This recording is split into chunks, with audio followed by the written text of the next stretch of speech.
Now I want to take a look at Isaiah Stewart in terms of protecting the paint. First, we're going to look at him as like a weak side defender, either defending the dunker spot or when he's defending a perimeter player in the corner. So here against the Wizards, he's kind of defending Thomas Bryant in the dunker spot. And what you'll see is Stewart likes to come over, kind of hop into a 2-foot takeoff. And when he times it up, whenever he anticipates it, he's usually able to be pretty effective. Here against the Nets, you're going to see like he's zoned in the whole time with Hayes on Durant. He's got Bruce Brown on the perimeter over here, but he's able to see this. He's able to time it up. You see him hop into the 2-foot, and then he's able to get the elevation he needs and time it up to get the block. So that's when he can really be effective as a weak side rim protector.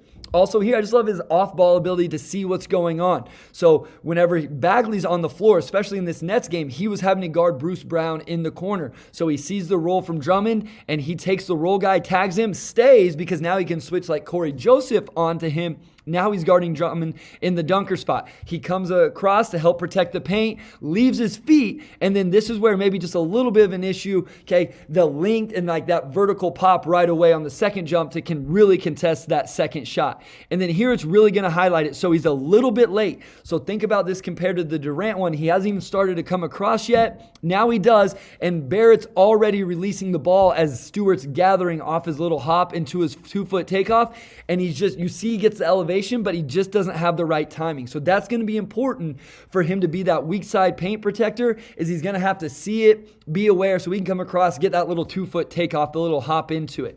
And then again here, I like this off the ball. So the drive, but he's going to help tag here on the low guy as Bagley steps up.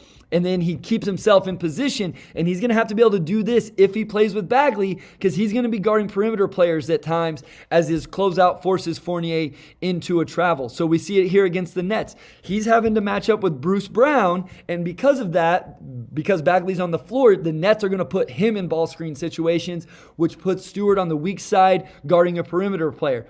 So I know it's not protecting the paint, but this is going to be part of it, especially if he's going to play with Marvin Bagley. He's got to be able to close out to these guys. I think he does what the Pistons would probably want him to do on this one, even though Bruce Brown's able to knock down that shot. We're going to see it again here. Recognizes it on the weak side low man, and then recognizes his guy where he's at again with Kristaps Porzingis. Forces a tough shot, contests it, even though KP's able to knock it down. On this one, I just want to highlight, I don't care that Rui dunked it on him or whatever. All I want to show is like when he doesn't have a chance to really load up, really elevate, when he's a little bit more on the move, you just don't see the same elevation to protect the rim. So here you can just tell, like he just doesn't even really get a ton of elevation in this scenario.